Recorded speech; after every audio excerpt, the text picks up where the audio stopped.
তোদের 5টা রোগ হয়ে গেছে।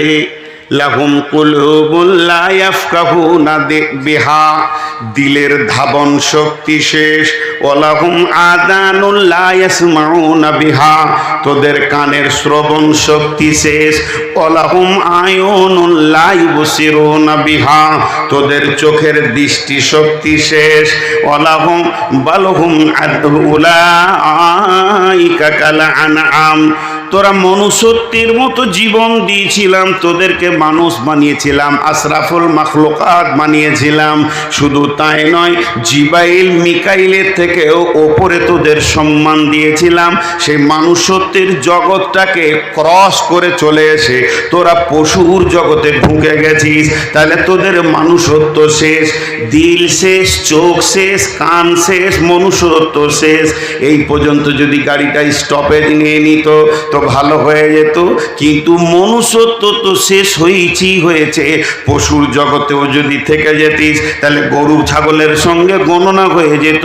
বালহুম আজাল, তোরা পশুর থেকেও নিচে চলে গেছিস। কেন গেলি? তোর 5টা খেল কেন শুরু হলো? তোর ইমানের ভিতরে 5টা রোগ কেন এলো?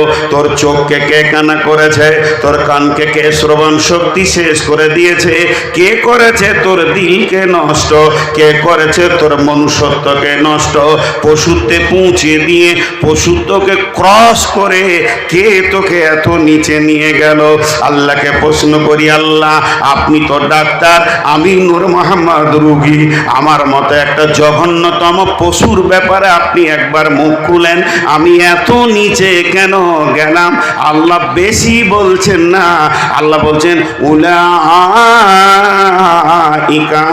হুমুল গাফিলুন, তোকে অলসতা ধরেছে। অলস নামে রোগটা, ভাইরাসটা তোর ইমানের ভিতরে ঢুকে গেছে। আর এতটা ভাইরাস হয়ে গেছে যে তোর মনুষ্যত্বকে শেষ করেছে সে, কান চোখ দিলকে শেষ করেছে সে। আর করে মনুষ্যত্বকে ক্রস করে পশুর জায়গায় এনে দাঁড় করায়নি, টেনে পশুর থেকেও নিচে করে দিয়েছে তোকে।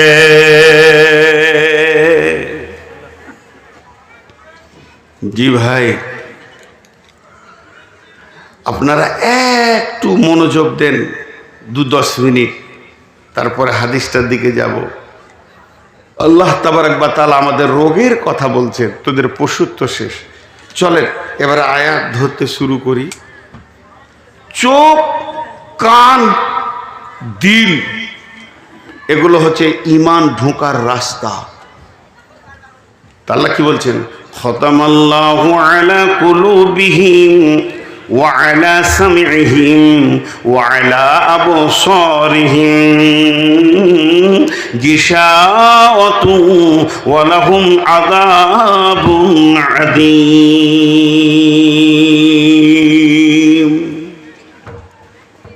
রোড কয়টা? রোড 2টা। জোরে বলেন, রাস্তা কয়টা? 2টা। সবাই মুখ খুলবো আমরা। রাস্তা কয়টা? 2টা। একটা হলো নূরের আলোর রাস্তা, কোরআন বলছে, আর একটা হলো অন্ধকারের রাস্তা। যারা ইমানদার লড়াই করে অন্ধকার থেকে বের হয়ে আলোর রাস্তায় আসে, আর যারা বেঈমান তারা ধীরে ধীরে মজা নেওয়ার জন্য অন্ধকারের রাস্তায় যায়। আর ওই রাস্তাটা জাহান্নামে শেষ হয়েছে। আল্লাহ বলছেন বিসমিল্লাহির রহমানির রহিম, আল্লাহু ওয়ালিয়ুল্লাযীনা আমানু ইখরিজুহুম মিনায-যুলুমাতি ইলান-নূর ওয়াল্লাযীনা কাফারু আউলিয়াউহুমুত তাগুতু ইখরিজুনাহুম মিনান-নূরি ইলায-যুলুমাত উলাইকা আসহাবুন নারি হুম ফিহা খালিদুন। আল্লাহ তাবারক ওয়া তাআলা বলছেন, যারা ঈমানদার হবে, যারা পশুত্বের জগতে যাবে না, যাদের চোখ কান দিল থাকবে, তারা লড়াই করে অন্ধকার থেকে বের হয়ে এসে আলোর নুরানি রাস্তা ধরবে।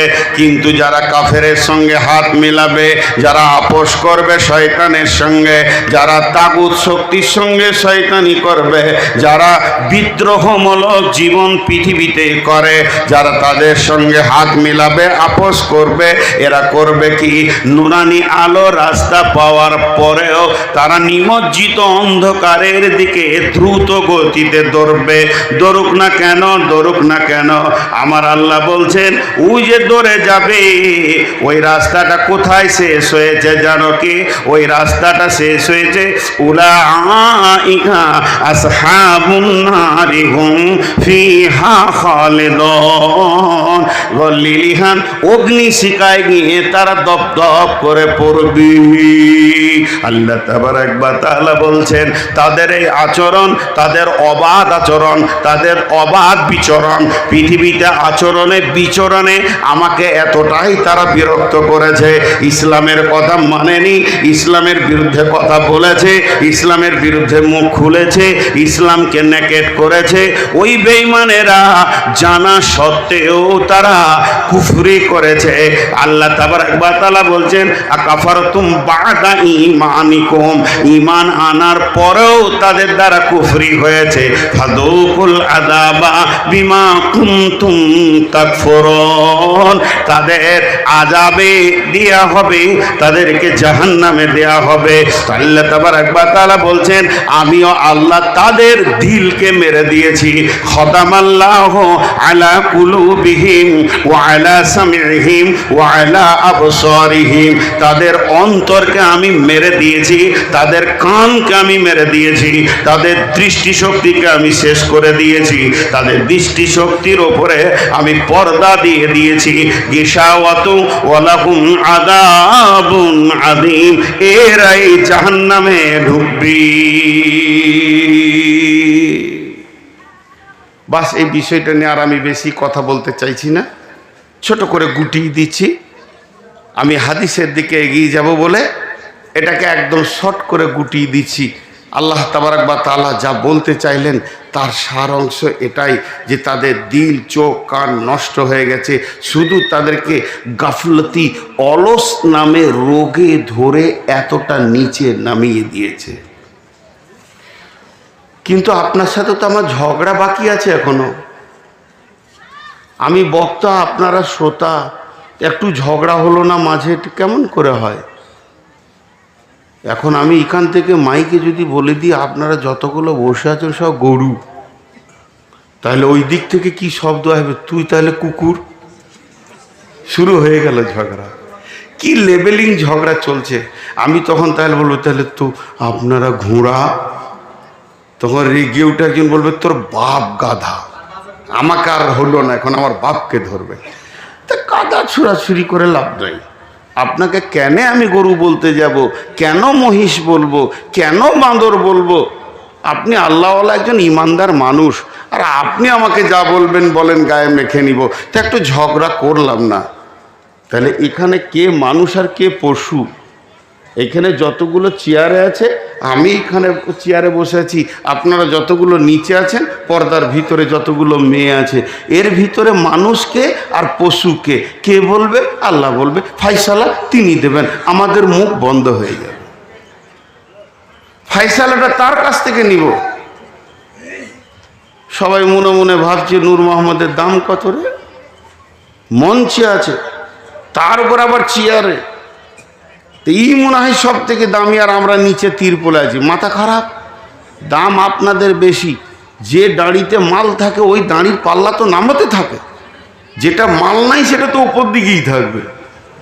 ওপরে বসার নাম যদি সব থেকে দামি হতো তো হাই স্কুলের হেডমাস্টার বাঁদরকে বানানো হতো, ও তো ডালেই থাকে। এটা কোনো বিষয় নেই। এবার আয়াতটা আপনাদের সামনে দিব। এটা একটা কোষ্ঠী পাথর। কোষ্ঠী পাথর স্বর্ণকারের কাছে থাকে, এমনি এমনি করে মারবে, এমনি করে ঘষবে, ঘষে বলবে হে ভাই আপনি যেটা রাস্তায় পড়ে পেয়েছেন এটা পিতল, সোনা লয়। আপনার ধারণাটা ভুল। তেমনি এখানে কে মানুষ আর কে পশু আমি বলবো না। আপনাদের হাতে একটা করে কোষ্ঠী পাথর দিচ্ছি, ওই পাথরটা নিয়ে নিজের নিজের গায়ের চামড়া তেমনি করে ঘষবেন। ঘষলি আপনার বিবেকের চেতনার ঘরে একজন বলবে তুই মানুষ, আরেকজন বলবে তুই পাক্কা শুকর, গরুর থেকেও খারাপ, শুয়োরের থেকেও খারাপ। বলবে একজন, দেখেন এক্ষুনি বলবে, 1 মিনিট লাগবে না। আর এই আয়াতটা বলি, আমি হাদিসের দিকে চলে যাব। বিসমিল্লাহির রহমানির রহিম। মাসালুল লাযীনা কাফারু কামাসালিল লাযীনা ইয়ানিকু বিমা লা ইয়াসমাউ ইল্লা দুআ ওয়া নিদা ইল্লা দুআ ওয়া নিদা সুম্মুম বুকমুন উমিয়ুন ফাহুম লা ইয়াকিলুন। গুরুত্ব দেওয়ার জন্য আয়াতটা আরেকবার বলছি, হৃদয়গম করেলেন, দিলের মধ্যে ভরেলেন। যারা আমার ছোট ভাইয়ের মতো আলেম সমাজ রয়েছেন, এই আয়াতটা ভালো করে মুখস্থ করে সমাজকে বারবার শোনাতে থাকেন।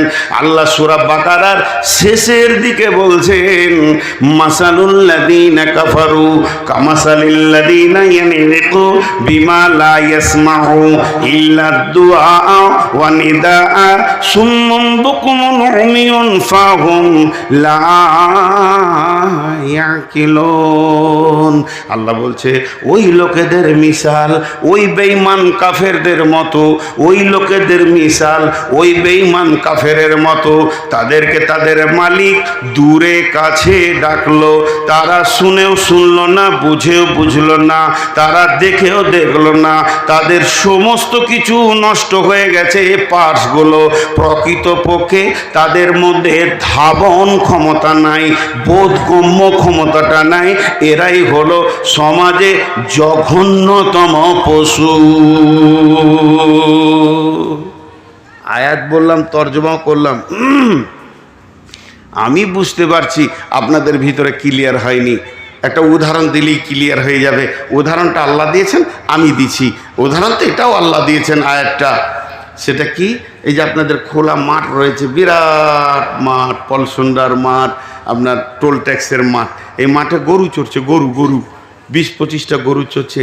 আর রাখাল গরু চড়াচ্ছে। রাখাল কিন্তু গাছের ছায়াতে বসে আছে, প্রখর রোদ চলছে, আর রাখাল বাস আরামসে ছায়াতে বসে আছে। রাখালের একটা গরু মাস্টার সাহেবের টমেটোরের ভুঁইয়ে ঢুকছে, শিঙে করেও বেড়া ভাঙছে, ঢুকবে। লাল লাল টমেটোর ঝুলছে, ওকে লোভ লেগেছে, ও খাবে। রাখাল যাচ্ছে না, গ্রীষ্মে দূরে থেকে বলছে, ওই ঘোর। গরু ঘুরবে, গরু ঘুরবে, সোজা বেড়া ভেঙে ঢুকে গেল। কিন্তু বছর 6-7-এর একটা ছেলে, রাখালেরই বেটা, ঘুরছিল, ঘুরতে ঘুরতে টমেটোর দেখে নিয়েছে, ওরও দিলে লোভ এসছে। পেছন থেকে ওর বাপ ডাক দিয়েছে, ওই ঘুরবে কি ঘুরবে না? আল্লাহ বলতে চেয়েছেন এই আয়াতে, গরুটার কান আছে, ছেলেটার কান আছে, গরুটার পা আছে, ছেলেটার পা আছে, গরুটার চোখ আছে, ছেলেটারও চোখ আছে, গরুটার মাথা আছে, ছেলেটার মাথা আছে। যে সাউন্ডটা এখান থেকে ওখানে পৌঁছালো, ছেলেটা যত পরিমাণে শুনেছে অতটা পরিমাণেও গরুটা শুনেছে। কিন্তু ছেলেটা আর টমেটোর নিল না, আর বেড়া ভাঙলো না, ওখান থেকে ঘুরে চলে এলো আব্বার কাছে। আর নিজেকে অপরাধীর ভঙ্গিতে মাথাটা নামো করে আছে। আমি এখন অন্যায় করতে চলেছিলাম, বা অন্যায়ের জগতে আমি ছিলাম, কিন্তু গরুটা বেড়া ভেঙে চলে গেল। সেও শুনলো, সেও দেখলো, সেও তার কাছে শব্দ পৌঁছালো। তাহলে ছেলেটার সঙ্গে গরুটার কোন জায়গায় পার্থক্য রয়েছে? একটা জায়গায় পার্থক্য রয়েছে, ছেলেটার মধ্যে বোধ ক্ষমতা আছে, তার মধ্যে বিবেচনা আছে, উদ্দীপনা আছে, চেতনা আছে। সে জানছে এটা আমার মালিকের ডাক, আব্বার ডাক, আমার আর পাপ করা যাবে না, আর আমি গুনাহ করতে পারবো না। আর গরুর ভিতরে চেতনাটা নাই, বোধ ক্ষমতাটা নাই। এটা তার অভাবের কারণে 0% রয়ে, তার কিছুই নাই। এর জন্যে সে টমেটোরের ভুঁয়ে ঢুকে গেল। রঘুপুরে মসজিদে আজান, পলসন্ডা মসজিদে আজান, বিলবাড়ি মসজিদে আজান। অত্র এলাকায় যত মসজিদ আছে সব মসজিদ আজান তোলপাড় করছে, হাইয়া আলাস সালাহ,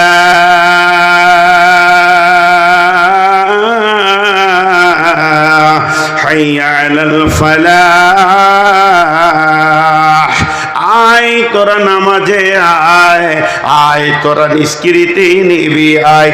এটা কার ডাক? এটা মালিকের ডাক। এটা কার ডাক? আমাদের রবের ডাক। এটা কার ডাক? আমাদের মাবুদের ডাক। এটা কার ডাক? আমাদের মুনিবের ডাক। এই ডাকটা কার? না স্বয়ং আল্লাহর ডাক।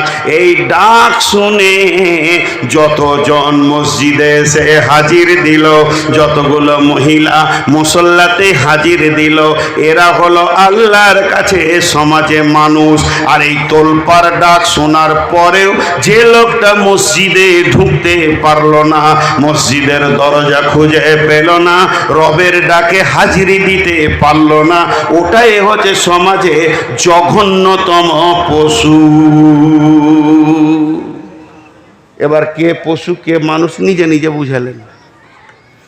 রবের ডাকে কে কে মসজিদ ঢুকে, আর যে যে ঢুকে না সে শুয়োরের থেকেও খারাপ, শুকরের থেকেও খারাপ। এটা কোরআন বলছে, আমি বলিনি। জি, আপনাদের বিরক্ত লাগছে না?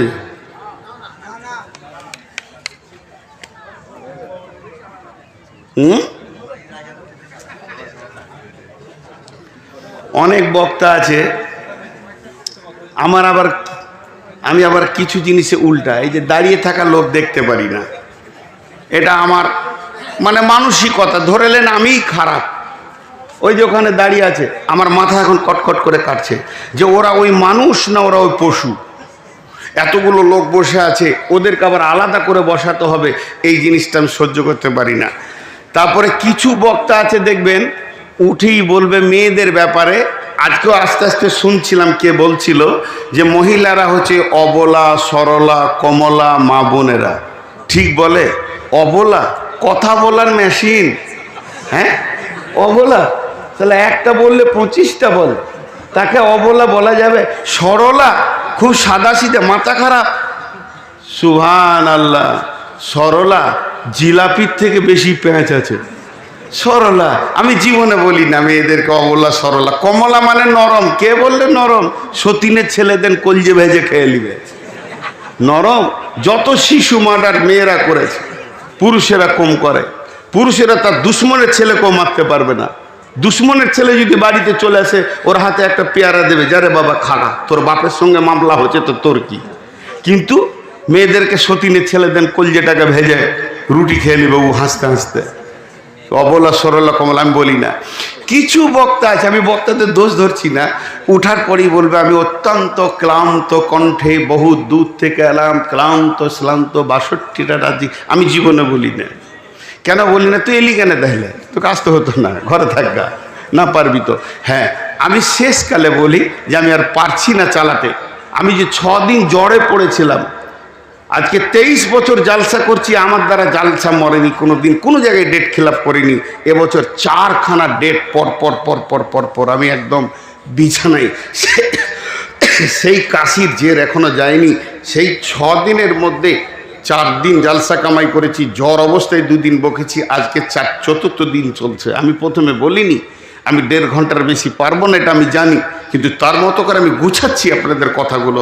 যাই হোক, ওইগুলো বলে সময় নষ্ট করে লাভ নেই। এখন আমি যে পথে আপনাদেরকে নিয়ে যাচ্ছি, তাহলে আমরা পশুর থেকেও নিচে।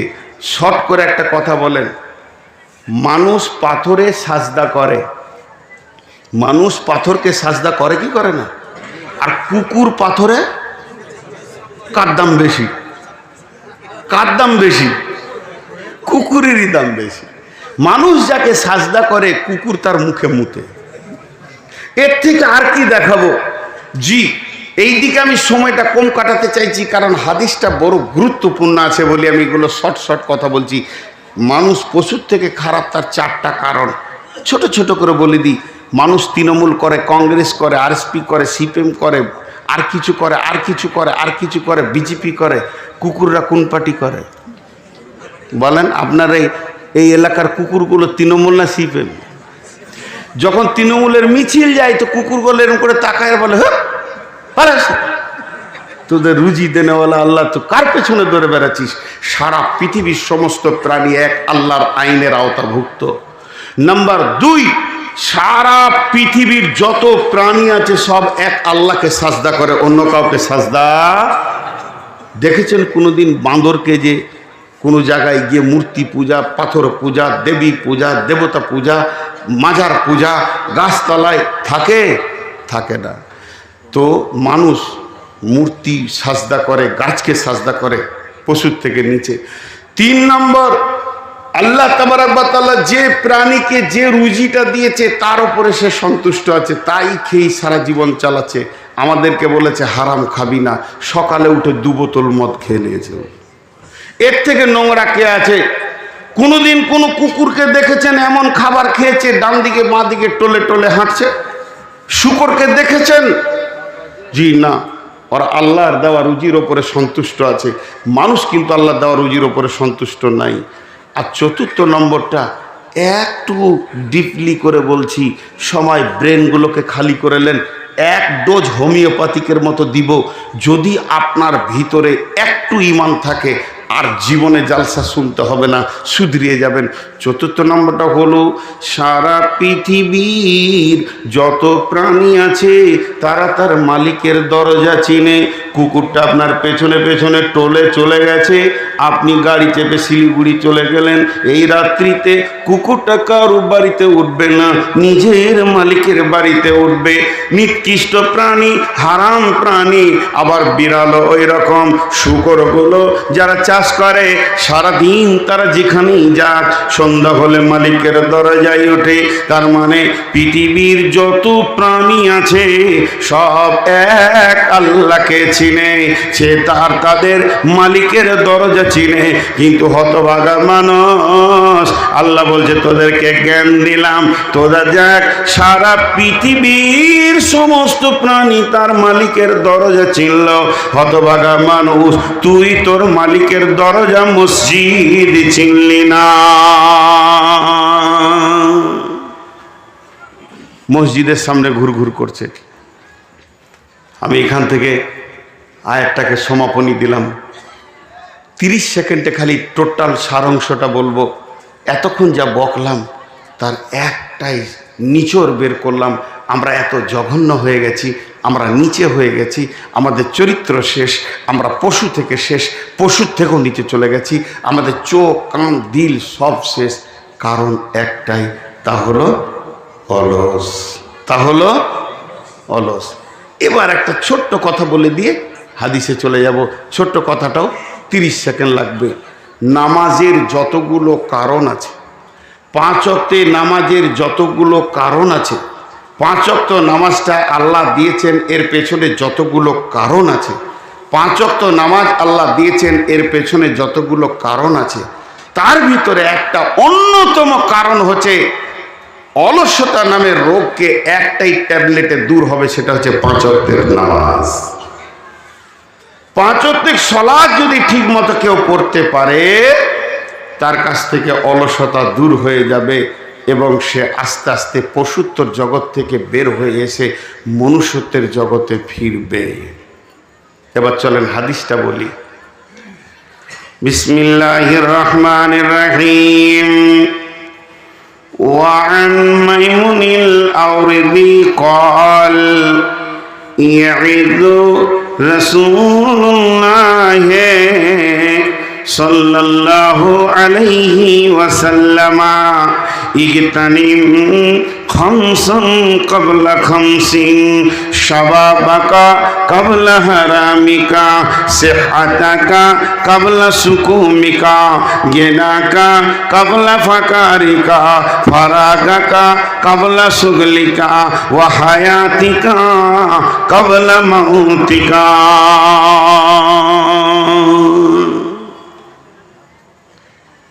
নবীজি বলছেন, উম্মত, রাবির নাম মাইমুনিল আওরেদি, হাদিসটা হাসান। নবীজি বলছেন, উম্মত, তোমাদের হাতে তোমাদেরকে আমি 5খানা নসিহত করে যাচ্ছি, শোনো। পৃথিবীর বুকে 5টা নিয়ামত, 5টা জিনিস আল্লাহর কাছ থেকে তুমি পাবে। আল্লাহর রাসূল বলছেন নিয়ামত, আল্লাহর নবী বলছেন দামি জিনিস। তাতে আপনার আমার বুঝে আসুক চাই না আসুক, ওটা দামি জিনিস। নবী যা বলেন ওইটার গুরুত্ব অতটাই বেশি। নবীজির ভাষাটা হচ্ছে ইগতানিম, ইগতানিম, ইগতানিম। এর বাংলা হচ্ছে তুমি নিয়ামত মনে করো, গনিমত মনে করো, দামি জিনিস মনে করো। সর্বোচ্চ দামি জিনিস আল্লাহ রসুলের মুখ থেকে বের হয়েছে, এর থেকে দামি জিনিস আর পৃথিবীতে হিরে বনি চুনি পান্না সোনা দানা টাকা পয়সা রিং বাট ডলার পাউন্ড দেনার রিয়াল হতে পারে না। যেহেতু বিশ্বনবীর মুখে বের হয়ে গেছে পৃথিবীতে 5খানা বড় নিয়ামত তুমি পাবে। 5টা জিনিস আসার আগে 5টা নিয়ামত পাবে, 5টা জিনিস আসার আগে 5টা নিয়ামত পাবে, 5টা জিনিস আসার আগে। যখন তুমি এই 2 নম্বর জিনিসটা দেখে নেবে তখন তুমি বুঝে নাও তোমার 1 নম্বরটা হাতছাড়া হয়ে গেছে। তুমি খেয়াল করনি, তুমি অলসতায় ছিলে, তুমি গাফলতিতে ছিলে, তুমি অ্যালার্ট ছিলে না, তুমি চেতনতা নিয়েছিলে না। পৃথিবীটা দূর দূর করে তোমার কাছ দিয়ে পার হয়ে গেল, তুমি অলসতায় সময়টা কাটিয়ে দিলে, তোমার কাছে হাতছাড়া হয়ে গেল। বন্ধুরে আমার, তবে জেনে নেন ওই জিনিসটা একবার আল্লাহ দেবেন, আপনি চাইলেও দেবেন না চাইলেও দেবেন। এটা আল্লাহর তরফ থেকে নিয়ামত, 5খানা জিনিস দেবেন। তবে যদি একবার হাতছাড়া হয়ে যায়, একবার যদি কাছ থেকে চলে যায়, একবার যদি সেটা বিদায় নিয়ে নেয়, বিশ্ব নবী বললেন উম্মত রে কিয়ামত হবে, পশ্চিম দিকে সূর্য উঠবে, কিন্তু তুমি দ্বিতীয় চান্স আর পাবে না। তোমার কাছে এটার দ্বিতীয় চান্স আসবে না। আমি যেটা বলতে চাইছি রসুলের কথার তার সারাংশ এরকম। আমার কাছে হাতছাড়া হয়ে গেল, এই মাত্র 1 সেকেন্ড আগে হাতছাড়া হয়ে গেছে। এখন যদি ওটা পাবার জন্যে আমি মসজিদে মাথা ঠুকে কাঁদতে শুরু করে দিই, আমি যদি তাহাজ্জুদে কাঁদি, কাঁদতে কাঁদতে মাথা ঠুকতে ঠুকতে মসজিদকে আমি খাল করে দিব, চোখের পানিতে মসজিদে নহর বইয়ে দিব, চোখের পানিতে মসজিদে নদী বইয়ে দিব। বিশ্ব নবী বলছেন উম্মাত হাত ছাড়া হয়ে গেলে দ্বিতীয় চান্স তুমি পাবে না।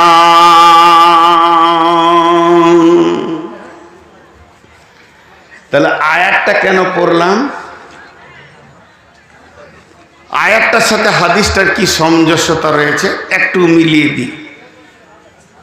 আমি এতক্ষণ আয়াতে যেটা দিয়েছি আমরা যেন অলস না হয়। আর রসুল যে 5টা কথা বলছেন, কোনো অলসের ক্ষমতা নাই যেটাকে ধরি সাইড দিয়ে বেরিয়ে চলে যাবে। যেদিন থেকে আদমকে বানানো হয়েছে সেই দিন থেকেই আজাজিল শয়তান হয়েছে। তার আগে তো সে বড় সম্মানী ব্যক্তি ছিল। আর সেই দিন থেকে পৃথিবীটা 2টা মেরুকরণে ভাগ হয়ে গেছে, একটা আল্লাহর দল, একটা বেঈমানের দল।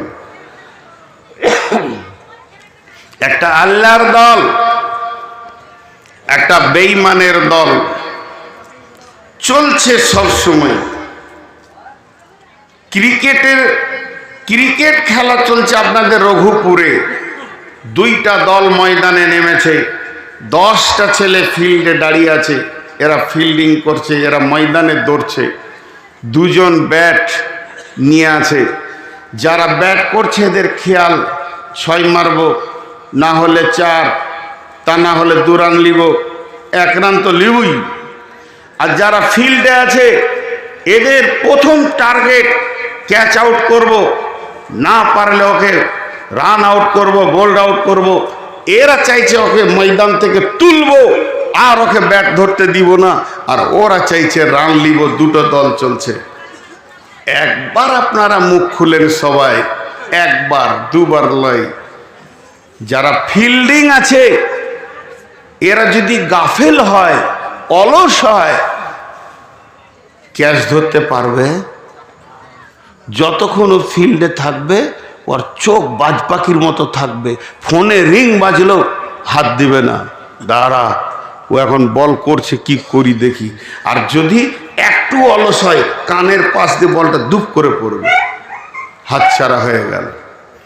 বিশ্বনবী বলছেন ফিল্ডে যখন মানুষ নামে ক্যাচ ধরার মতো যখন সে নজর রাখে, তার ডানে বামে আগে পিছে কোনো চিন্তা থাকে না, খালি বলটা উঠে দেখ। আল্লাহর নবী বলছেন উম্মত রে, তোমরা গাফেল হয়ে যেও না, অলস হয়ে যেও না, তাহলে আল্লাহর দেওয়া নিয়ামতকে জিন্দগিতে কাজে লাগাইতে পারবে না। এবার এই পাঁচটার মধ্যে নাম্বার 1, বিসমিল্লাহির রহমানির রহিম। ওয়ান মাইমুনিল আওরিদি قال يعيد رسول الله صلى الله عليه وسلم اغتنم خمسا قبل خمسين। নাম্বার 1, শাবাবাকা কাবলা হারামিকা। জওয়ানি একটা নিয়ামত, যৌন তরঙ্গ একটা আল্লাহর দেওয়া নিয়ামত। একদিন জওয়ানি কেড়ে নেওয়া হবে, আর তুমি মাথা ঠুকলে দ্বিতীয়বার যৌবন ফিরে পাবে না। যখন তুমি জন্ম নিয়েছো, মায়ের দুধ পান করেছো, তোমার ভিতরে যৌন চেতনা ছিল না। তুমি যখন ছোট ছেলে ছিলে, খেলাধুলা করেছো, তোমার ভিতরে যৌন চেতনা ছিল না। আস্তে আস্তে তোমার বয়স যখন 14 ক্রস করলো, পুরুষের 14-13 ক্রস করলে যৌন তরঙ্গ আসতে শুরু করে। 16, 17, 18 মধ্যে পূর্ণ যৌনাঙ্গ যৌবন আল্লাহ দিয়ে দেন। মেয়েদের 9 বছরের পর থেকে যৌন তরঙ্গ আসতে শুরু করে। 13 বছরে আল্লাহ মেয়েদেরকে পূর্ণ যুবতী বানিয়ে দেন। তাহলে এটা আমাকে দরখাস্ত দিতে হয়নি, হে আল্লাহ আমি বিয়ে করব, এখন আমার যৌন ক্ষমতাটা তুমি দিয়ে দাও। আল্লাহকে অ্যাপ্লিকেশন করতে হয়নি, আল্লাহকে দরখাস্ত দিতে হয়নি, 2 রাকাত নামাজ পড়ো বলতে হয়নি। আল্লাহ এ ব্যাপারে সচেতন। আপনার যখন ঠিক বয়স আসবে, তো দেহের ভিতরে যৌন তরঙ্গ এসে হাজির হয়ে যাবে।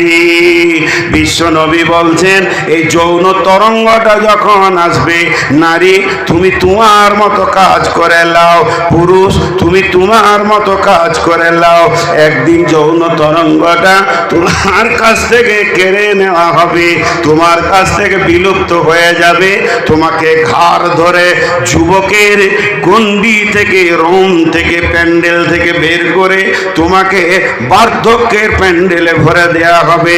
যেদিন তুমি বার্ধক্য গ্রহণ করে নেবে, এরপরে যদি তুমি যৌবনকে আবার ফিরে পেতে চাও, আর মাথা ঠুকে মরে গেলেও দ্বিতীয় চান্স আর যৌবন ফিরে পাবে না।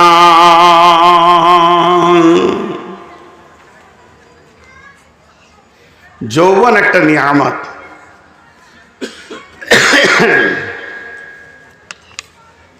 জি সব স্টেজ থেকে পালিয়েছে। আমার নসিব ওটাই থাকে, কখনো কখনো সভাপতিও পালায়। জি ডাক্তার বলছে আপনি রাত 10টার পর জাগবেন না। ব্যাঙ্গালোর গেছিলাম চিকিৎসা করতে, বলছে আপনি ওয়াদা দেন যে রাত 10টার পর জাগবো না, তাহলে প্রেসক্রিপশন করবো, নাহলে আপনি বুঝেলেন গা। মানবে মানুষ? জি ভাই। তো যৌন তরঙ্গ এমন একটা জিনিস। যৌবন কয় রকম? 2 রকম। মেয়েদের যৌবন আলাদা, পুরুষের যৌবন আলাদা।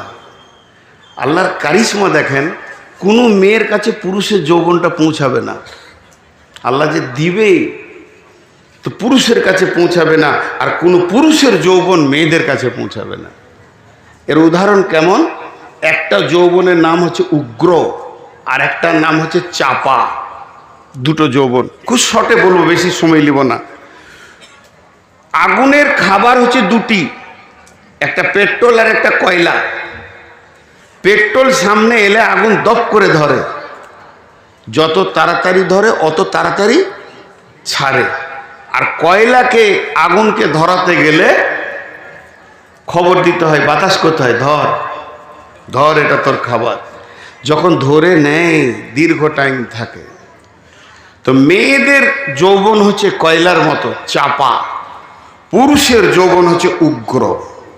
এবার আল্লাহ ওদেরকে চাপা দিলেন কেন? বিসমিল্লাহির রহমানির রহিম।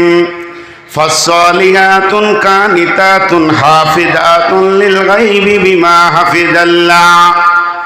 ও আমার বেটির দল, আমার বৌমায়ের দল, আমার বোনের দলেরা, মায়েরা, মাত্র 5টা মিনিট আপনারা একটু কান করে শোনেন। এই ওসিয়তটা পরিপূর্ণ আপনাদের জন্য হচ্ছে। আল্লাহ তাবারাক ওয়া তাআলা সূরা নিসার মধ্যে বলছেন, ও মহিলার দল, তোমরা সলেহা হয়ে যাও, তোমরা কানেতা হয়ে যাও এবং হিফাজত করনে ওয়ালি হয়ে যাও। তোমরা ধীর চলবে, তোমাদের উগ্রমতি চলা যাবে না। জিহাদের মতো ইবাদতটা তোমাদের জন্য ফরজ নয়, অতএব তোমাদের উগ্র হওয়ার কোনো কারণ নাই। তোমরা চাপা থাকবে এবং ধীর মস্তিষ্কে তোমরা নামাজ রোজা করবে, স্বামীর খিদমত করবে, আর কি করবে? নিজেকে পর্দার ভিতরে গুটিয়ে রাখবে। শুধু তাই নয়, অল্পে সন্তুষ্টি হয়ে জীবন চালাবে। তোমাকে ধৈর্যশীলা হতে হবে।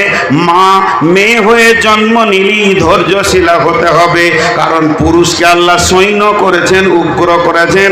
পুরুষ যদি উগ্র না হয় জিহাদের মতো কাজ করতে পারবে না। এর মেন্টালটা যদি চাপা পড়ে যায়, এর দ্বারা জিহাদের মতো আমল করা হবে না। আর তোমাকে ওটা করা হয়েছে। আর কি বলেছেন আল্লাহ? ওয়াল হাফিজুনা লিল গায়বি বিমা হাফিজাল্লাহ। তুমি হিফাজত করনে ওয়ালি হয়ে যাও। কিসের হিফাজত করবে? তোমার বডির সিকিউরিটি তোমাকে নিজেই হতে হবে। যে তোমাকে মহারানা দিয়েছে, তোমার বডির মালিক হলো সে। অতএব তুমি তোমার যৌন জগতে অন্য পুরুষকে এনে আনন্দ দিতে পারবে না। তোমার অঙ্গভঙ্গি, তোমার চিরল দাঁতের হাসি, তোমার চোখের চাউনি, তোমার ভঙ্গি দিয়ে অন্য পুরুষকে আনন্দ দিতে পারবে না। তোমার যৌবনকে চাপা দেওয়া হয়েছে, ঢাকা ঢুকি দিয়ে ধীর মস্তিষ্কে তুমি দুনিয়া করবে। তোমার স্বামী চলে যাবে চেন্নাইয়ে, কেরলে, দিল্লিতে, মুম্বাইয়ে, বিদেশে কাজের জন্য গিয়ে লম্বা টাইম সেখানে বাস করবে। তোমাকে ধৈর্যশীলা হতে হবে। তোমাকে উগ্র যৌবনের জন্য দেওয়া হয়নি। তুমি সমস্ত মামির মাল এবং বডি হেফাজত করবে, নিজের বডিকে পর্দার ভিতরে রাখবে। বন্ধুরে, মুফাসসিররা বলছেন, যদি একবার পুরুষের উগ্র যৌবনটা কোনো নারীর ভিতরে ভরে দেওয়া যায়, পুশ করে দেওয়া যায়, পুরুষের ভিতরে যে যৌন তাড়না আছে, এটা যদি কোনো নারীকে দিয়ে দেওয়া যায়, ওই নারী শরীরে কাপড় রাখবে না, বাড়ির পর্দায় থাকবে না, মাঠে মাঠে পাগলের মতো দৌড়ে বেড়াবে। অতএব হে নারী কুল, তোমাকে এর জন্য চাপা যৌবন দেওয়া হয়েছে। আর পুরুষকে দেওয়া হয়েছে উগ্র। হাজি আমার মোচ আনছে না, নাই দেখতে পেয়েছেন? কথা বলে না লোকগুলো, মনে মনে ভাবছে কথা বলার পালি তো আপনার, আমরা কেন বলবো? মুখ খুলেন একটু করে। লোক যেছে, বুঝতে পেরেছেন? লোক উঠছে, বুঝতে পেরেছেন? 12টা হলে ময়দান খালি হয়ে যাবে। যারা পালাইছে ওদের দলে লোক আমি, ওরা ঠিক করছে। যে জালসাই গেছি আর পা দুটো ধরে কমিটিকে বলছি যে ভাই 12টার পর লোক থাকে না, আপনার জন্য থাকবে যে, আমি যেন ওদের বাপ হলাম, আমার জন্য থাকবে। যত দামি বয়ান করা হোক, এখনকার মানুষ 12টা পরা থাকবে না। মানুষের শরীরকে পঙ্গু করে দেওয়া হয়েছে করোনা নামে ভাইরাসটা, ভ্যাকসিনটাতে সমস্ত মানুষকে কম্বু করে দিয়েছে, কমজোর করে দিয়েছে। কারো ক্ষমতা নাই আগেকার মতো স্ট্রেংথ নিয়ে কাজ করা, পঙ্গু করে দিয়েছে। কি ভাবছেন? হ্যাঁ, এর জন্যে মানুষ উঠবি। আপনারা একবার আমার সঙ্গে কথা বলেন, পুরুষকে মোচ দিয়েছে না দেয়নি? আর দাড়ি, এটা পুরুষের অলংকার, পুরুষের অলংকার। আর যারা মোচ দাড়ি চেঁচে দেয়, বেল, দেখেছেন? ছোট ছেলে যদি রাতে উঠে দুধ খাবো, তো মা না বাপ বুঝতে পারবে না কার বুকে যে ও হাত দিবে, দুজনেই শুয়ে আছে, দুটাই বেল। হ্যাঁ, বাচ্চা ছেলে ওর হুঁশি নেই যে কোথা দুধ খেতে হয়। এই মোচ কেটে শেষ হয়ে গেছে। হযরত উমর দাঁতন রেখে মোচ কাটতেন, হযরত আলী দাঁতন রেখে মোচ কাটতেন। এখানে এরকম বড় মোচ, খালি এরকম একবার মোচে হাত দিয়ে যদি দাড়িটা এরকম করে লেবেল করা হয়, তো কাফেররা 3 বার হিসু করে দিবে। ঘটনা কি, প্ল্যান কি করছে, কলজেটা নিবে না ফ্যাঁসটা নিবে? যার দাড়ি নেই সে কি করবে? তো পুরুষের যৌবন উগ্র, কেন উগ্র করা হলো? বিসমিল্লাহির রহমানির রহিম। আত-তাইবুনাল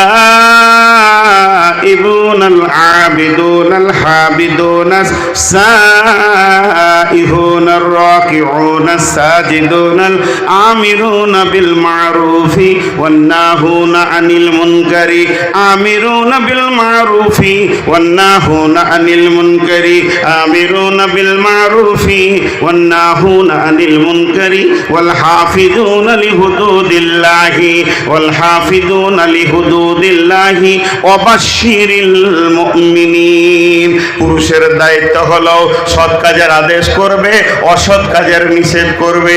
যেখানে কোরআনের আল্লাহর অবমাননা হবে, ওই জায়গায় মজবুত হয়ে এসে দাঁড়িয়ে যাবে। জান চলে যাবে। ইকাতিলুনা ফি সাবিলিল্লাহি ফায়াকতুলুনা ওয়া ইকতালুনা ওয়া'দান আলাইহি হাক্কান ফিত তাওরাতি ওয়াল ইনজিলি ওয়াল কোরআন। আমি আমার জিন্দেগি, আমার জীবন যৌবন আমি আল্লাহকে বিক্রি করে দিয়েছি। যদি আল্লাহর বিরুদ্ধে কেউ কথা বলে, ওখানেই কতল হয়ে পড়ে যাব।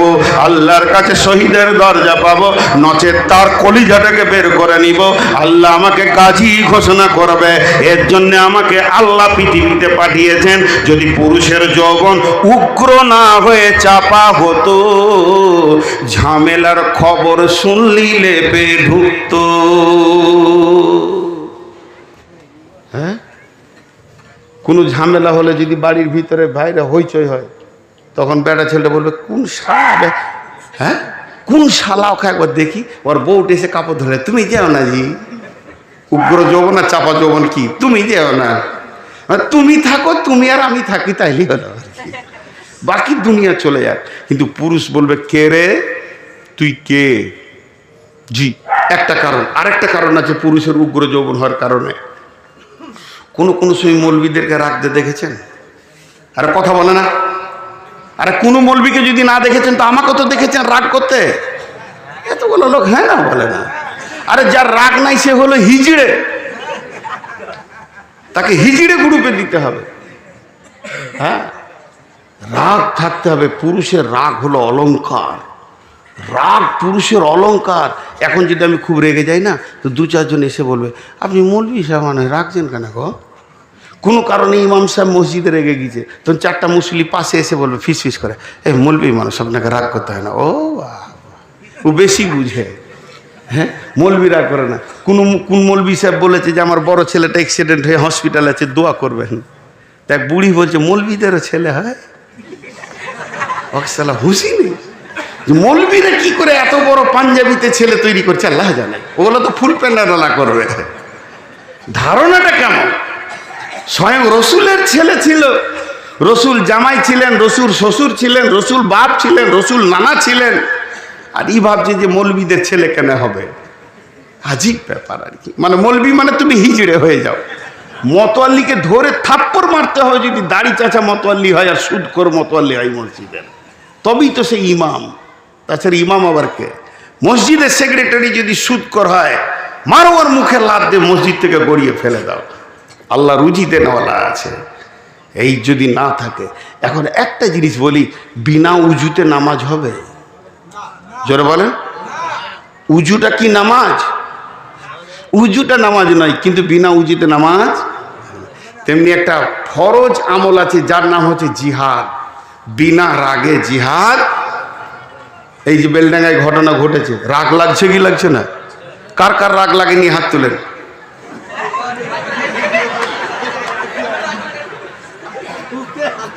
হ্যাঁ?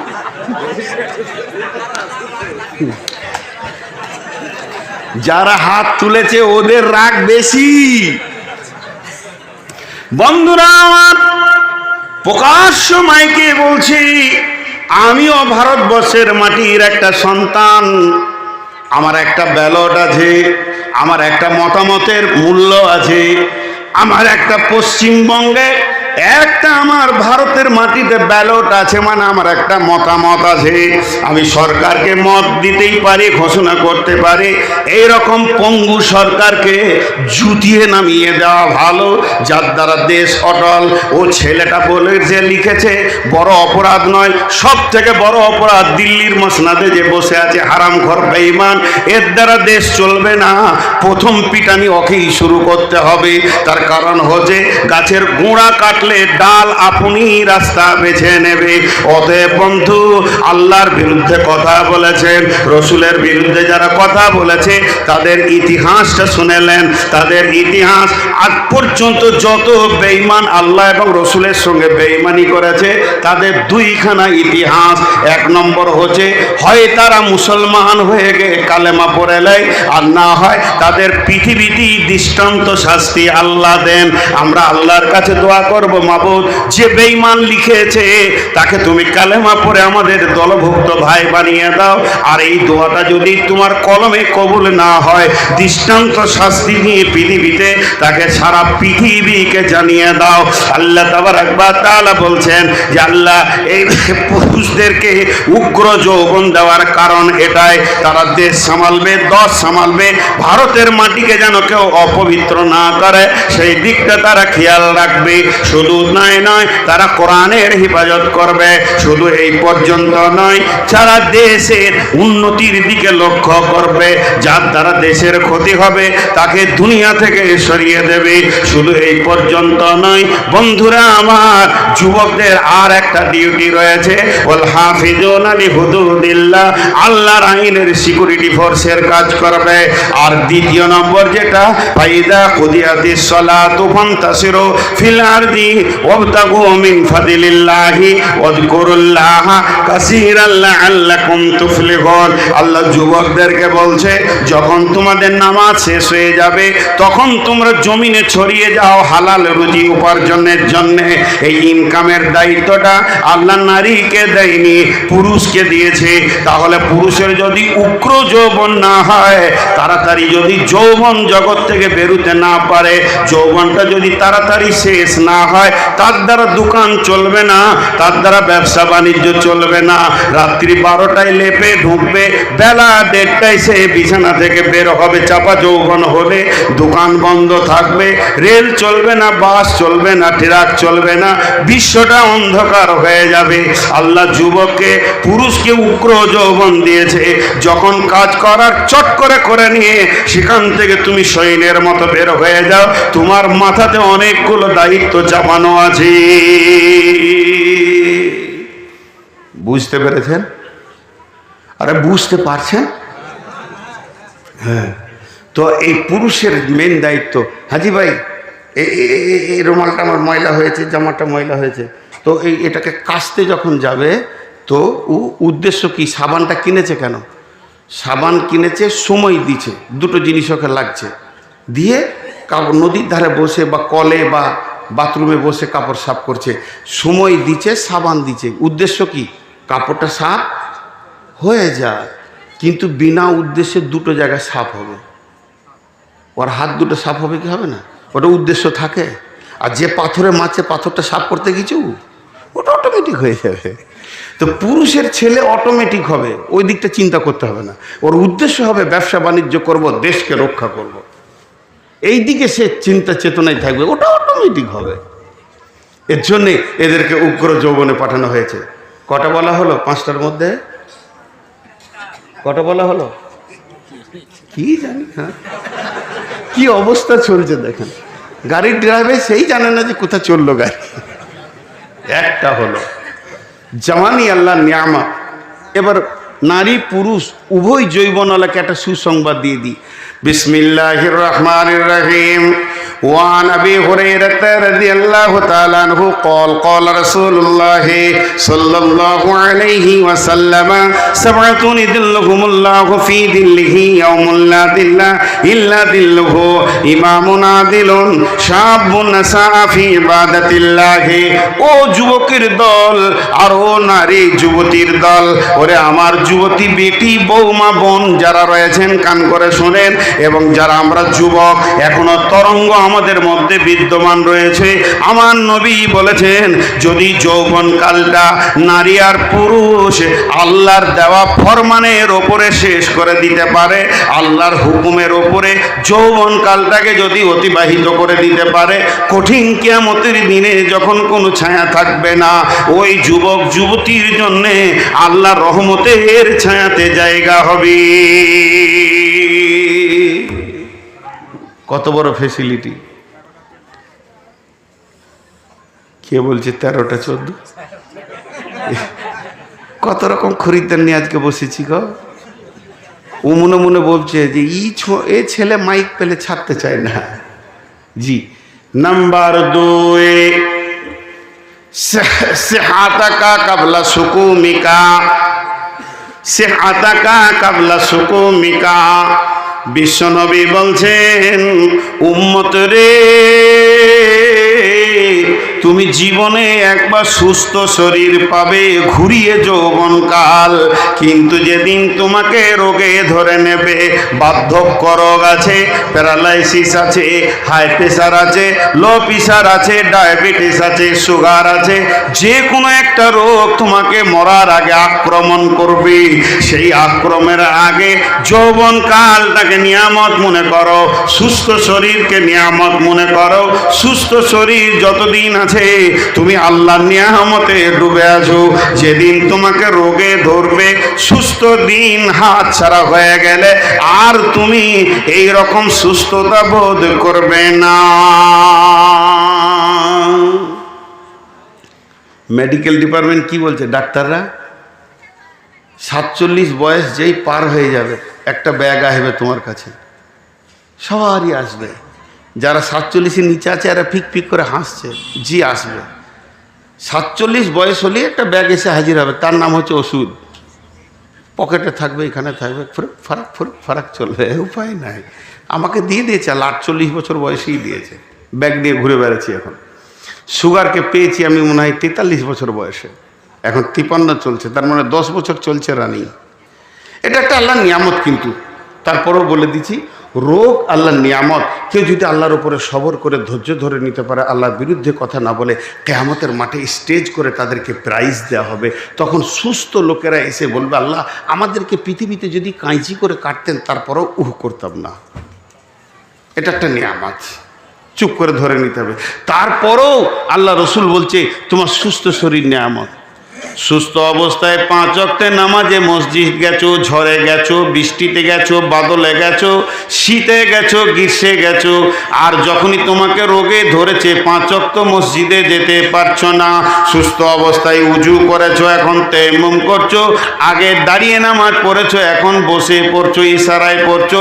যৌবনকালে সুস্থ যতদিন আমাকে আমার রব রেখেছেন ঠিক মতো যদি মসজিদে হাজিরি দেওয়া হয়, বার্ধক্যে যদি বাড়িতে বিছানায় শুয়ে তায়াম্মুম করে ইশারায় নামাজ পড়া হয়, তারপরও আমার রব যৌবনের মেজারমেন্ট করে আমাকে নেকি দান করবে। এর জন্য নবীজি বলছেন সুস্থ জীবন একটা নিয়ামত রোগা হয়ে যাওয়ার আগে। 3 নম্বরে নবীজি বলছেন ফারাগাকা কাবলা সুগলিকা, ফারাগাকা কাবলা সুগলিকা, সময় একটি নিয়ামত, বইয়ে চলে যাওয়ার আগে, হাতছাড়া হয়ে যাওয়ার আগে সময় তোমার বইয়া যায় রে মুমিন ভাই, সময় তোমার বইয়া চলে যায়। এই দুনিয়ার ফেরে বেতে পরে লইলে গাফিলতে, যাইবার তোমার কি হুঁশ নাই রে মুমিন ভাই, সময় তোমার বইয়া চলে যায়। সময় একটা এমন জিনিস, আপনি ঘুমাবেন আমি ঘুমাবো, আপনি আড্ডা দেবেন আমি আড্ডা দেব, বাস দাঁড়িয়ে যাবে 10 মিনিট, আর ট্রেন দাঁড়িয়ে যাবে আধ ঘন্টা, প্লেন দাঁড়াবে, দিন রাতের ভিতরে সকলের রেস্ট আছে, সকলে দাঁড়ায়, সবাই যেন একটু সময় নেয়। কিন্তু সময় এমন একটা জিনিস, ও বইতেই আছে, সময় কোনোদিন দাঁড়াবে না। বিশ্বনবী বলছেন যে সময়টা তোমার হাতছাড়া হয়ে গেছে, এই সময়টা তুমি দ্বিতীয়বার আর ফিরিয়ে আনতে পারবে না। আল্লাহ তাবারক ওয়া তাআলা সময়ের কত গুরুত্ব দিয়েছেন। আল্লাহ তাবারক ওয়া তাআলা নিজে সময়ের কসম খেয়েছেন এবং কোরআনের ভিতরে সময়কে কেন্দ্র করে 3খানা সূরা নাজিল করেছেন। একটা হলো সূরা দোহা, একটা হলো সূরা ফাজর, একটা হলো সূরা আসর, একটা দিনের শেষে সূরা, একটা রাতের শেষে সূরা। এবং আল্লাহ 4টা 3টি 2টি কসম খেয়েছেন এবং সময়ের গুরুত্বকে বোঝাতে চেয়েছেন। সময় হলো পৃথিবীর অদ্বিতীয় নিয়ামত, যে সেকেন্ডটা এক্ষুনি আপনার দ্বারা হাত ছাড়া হয়ে যাচ্ছে। আজকে 23 তারিখ, আপনার কিনা 23 তারিখ শনিবার দিবাগত রাত্রি হয়ে গেল, এখন 11:46 হয়ে গেল, 45টা মাত্র 1 মিনিট আগে চলে গেছে। এটা কিয়ামত পর্যন্ত ফিরে আনার ক্ষমতা নাই। বিশ্বনবী বলছেন উম্মতের সজাগ থাকবে, সময়কে কাজে লাগাবে, খবরদার অবহেলায় সময়কে পার করে দিও না। একজন মুফাসসির বলছেন সূর্য কথা বলে। ভাই এটা হাদিস নয়, এটা মুফাসসির ইসলামী চিন্তাবিদের কথা। যখন সূর্য পূর্ব দিকে উঠে তখন দুনিয়াবাসীকে বলে, রে ও রঘুপুরবাসী, দুনিয়াবাসী শোন, তোর কপালে আবার একটা দিন তুই পেয়ে গেলি, তওবা করার সুযোগ পেয়ে গেলি, সময়কে কাজে লাগা, এখনো তুই মসজিদে ঢুকে যা। যখন সূর্য পশ্চিম দিকে অস্তমিত হয়, বিশ্ববাসীকে ডাক দিয়ে বলে, হতভাগার দল, যেমন থিলি তেমন থেকে গেলি, তোর জীবনে একটা দিন তুই কবরের দিকে আগিয়ে গেলি, তোর কাছ থেকে একটা দিনের সময় শেষ হয়ে গেল, তোর কবর যত দূরে আছে তুই একটা দিনের রাস্তা আগিয়ে গেলি। সূর্য ডুবে গেছে, না জানি সকালে তুই বিছান থেকে উঠবি কিনা, তবে রাত্রি পেয়ে গেছিস, নির্জনে মাবুদের কাছে কেঁদেলে, এখনো পর্যন্ত সময়কে কাজে লাগা, চরিত্রকে তুই ঘুরিয়ে নে। সূর্য দিনে 2 বার মানুষকে চিৎকার মেরে ওসিয়ত করে। বন্ধুরা আমার, বিশ্বনবী বলছেন ফারাগাকা কাবলা শুগলিকা, সময়কে বড় নিয়ামত মনে করে নাও হাতছাড়া হয়ে যাওয়ার আগে।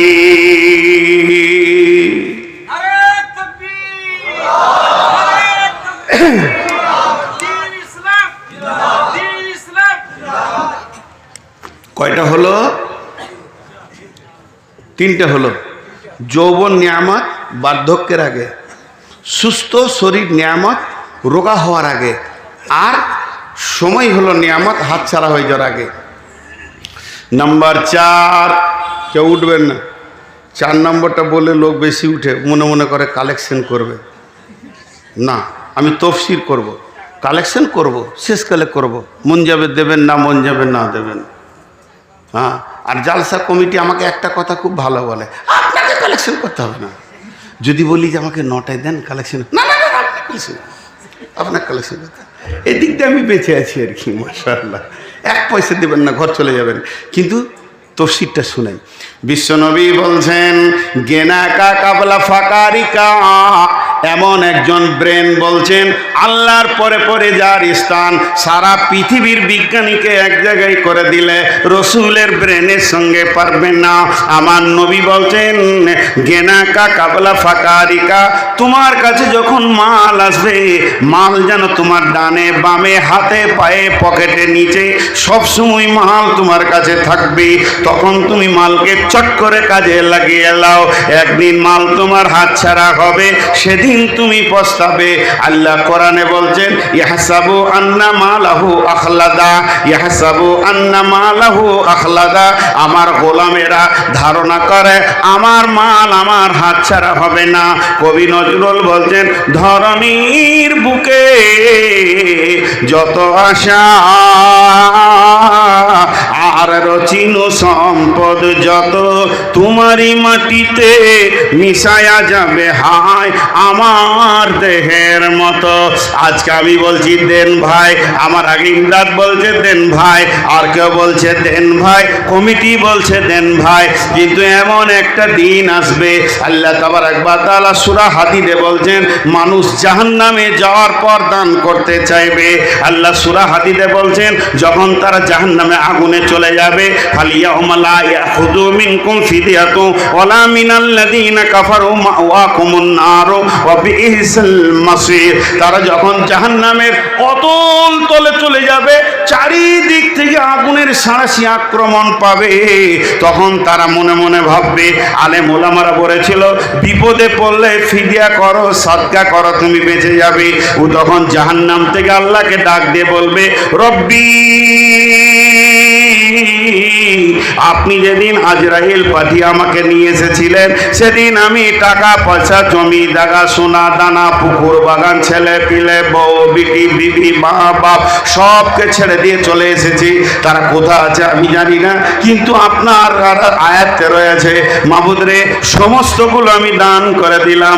আমার জমি জায়গা, পুকুর বাগান, সোনা দানা, ছেলে পিলে, বউ বিটি দান করে দিলাম। সবগুলোকে জাহান্নামে দিয়ে আমাকে তুমি বাঁচিয়ে দাও।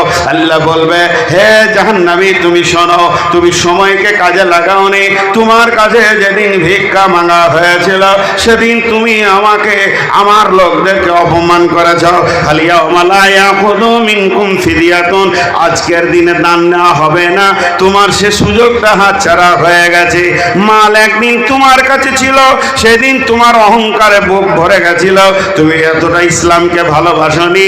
একবার তুমি ভেবে দেখবে, ছেলের স্কুলে কত খরচা করেছো, ইংলিশ মিডিয়ামে কত খরচা করেছো, মিশনে কত খরচা করেছো, বিবির কসমেটিক্সে কত গেছে, মেয়ের প্রেমে বেটিকে ভালোবেসে কত টাকা নষ্ট করেছো, কত টাকা ব্যয় করেছো।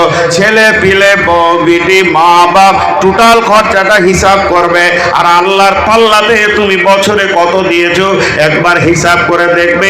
তাদের থেকেও যদি 1 টাকা বেশি দিয়ে থাকো, তাহলে তুমি আমার প্রেমিক, নচেত তুমি আমাকে 10-20 টাকা দিয়ে সান্ত্বনায় দিয়ে রেখেছ।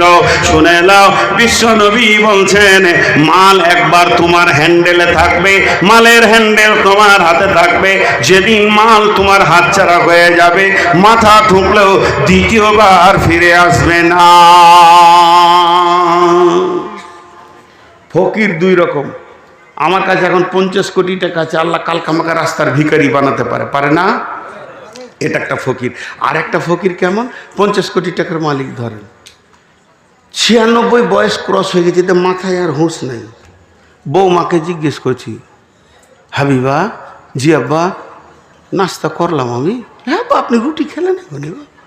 মনে নেই, বয়সে এটা হয়ে যায়, খেয়াল নাই।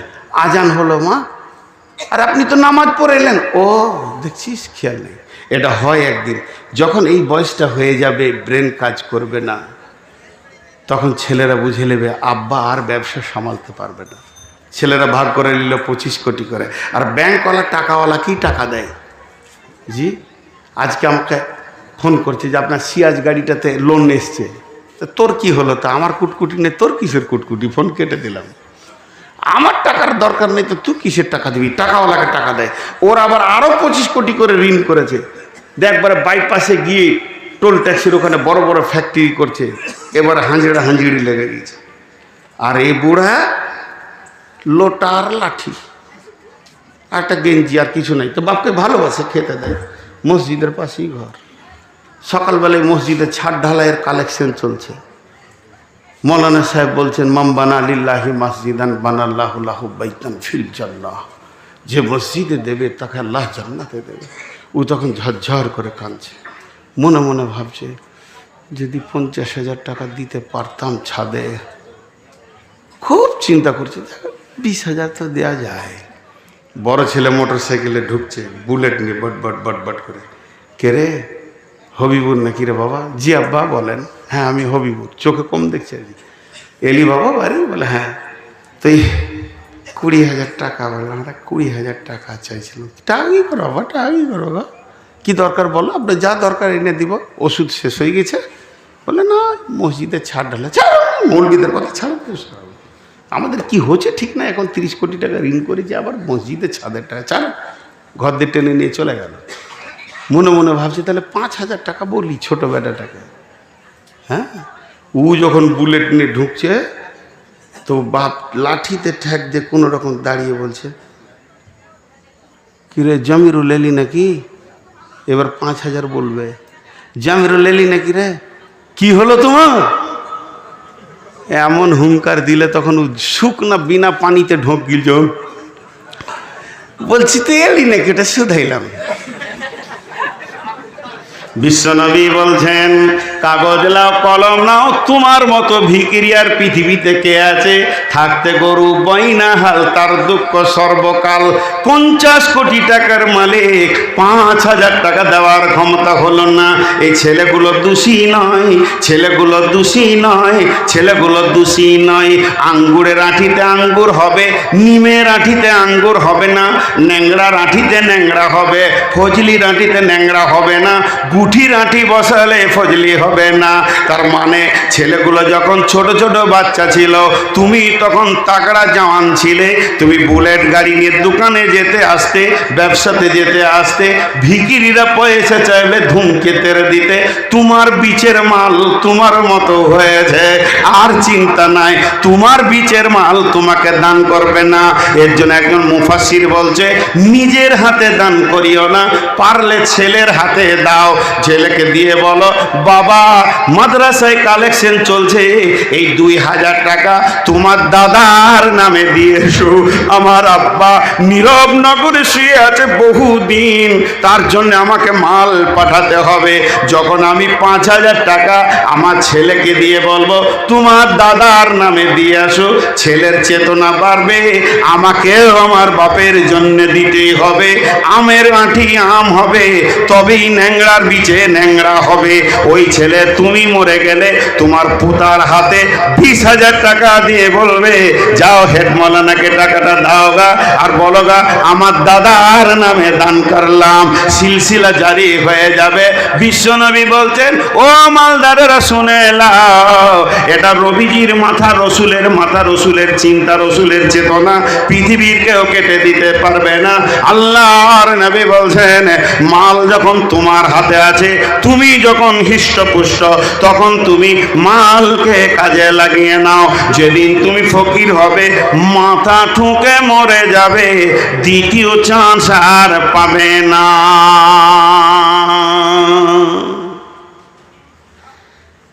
সব উঠছেন কেন গো? এখনো তো 2 মিনিট আছে। 23 তারিখটা এখনো 2 মিনিট আছে। 24 তারিখে আমার জালসা আছে হরিশ্চন্দ্রপুর টালবাংড়া মাদ্রাসা, আগামীকাল। 25 তারিখে আমার জালসা আছে জাফরহাট ঠাকুরগাঁও বাংলাদেশ, ওখান থেকেই ঢুকবো। ওই জন্য আজকে বাড়ি যাব, বাড়ি গিয়ে গাড়ি টাড়ি রেখে এবার কাল ট্রেনে যাব বাংলাদেশ। তো একটা কথা আপনাদের সামনে বলে যাচ্ছি, মাল হাতছাড়া হয়ে গেলে, এগুলো সব রসুলের কথা, কি দামি এগুলো। সোনার অক্ষর দিয়ে যদি লিখে দেন হিরে খচিত, তারপরও এর মূল্য দিতে পারবেন না। কটা বলা হলো? 4টা। যৌবন নিয়ামত, বার্ধক্যের আগে সুস্থ শরীর নিয়ামত, মানে সুস্থ শরীর নিয়ামত, রোগা হওয়ার আগে, সময় নিয়ামত হাতছাড়া হয়ে যাওয়ার আগে, মাল নিয়ামত আপনার ফকির হওয়ার আগে। 5 নম্বরটা বলবো, এক চান্সে বুঝে নেবেন, কিন্তু উঠে যাবেন না। পরে 3 মিনিটের একটা কথা আছে। বিশ্ব নবী বলছেন, হায়াতিকা কাবলা মাউতিকা। এটা এমন একটা আরবি, পৃথিবীর সবাই বুঝে নেবে, পাগলেও বুঝে নেবে। বিশ্ব নবী বলছেন, যতদিন তুমি বেঁচে আছো, জীবনটাকে বড় নিয়ামত মনে করে লাও। যেদিন তুমি মরে যাবে, সেদিন তোমার সব হাতছাড়া হয়ে যাবে। আর একটা নেকি বাড়ানো যাবে না, একটা গুনাহকে কমানো যাবে না। যে কটা লোক উঠেছেন, 1 2 3 4 5 6 7 8 9 10, একবার আসেন, মুসাফা করব।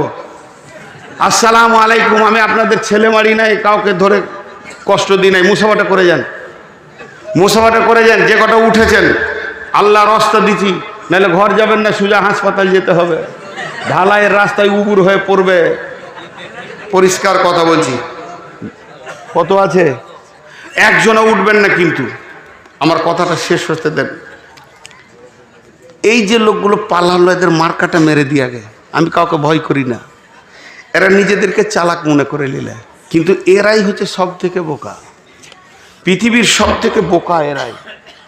জি বসেন, যাবেন না এখন, চুপ করে বসেন। কিসের এত পাগলামি? কেন বোকা? দেখেন, আমি ফতোয়া দিতে পারি না, দিব না। খালি একটা কথা আজকে বলবো, আলেম ওলামা আছে, যদি ভুল হয়ে যায় তা আমার এই সভাতে এসে কানটা মুলে দেবে, আমি হেসে গ্রহণ করে নিব। মুনাফিকের আলামত হচ্ছে তিনটি।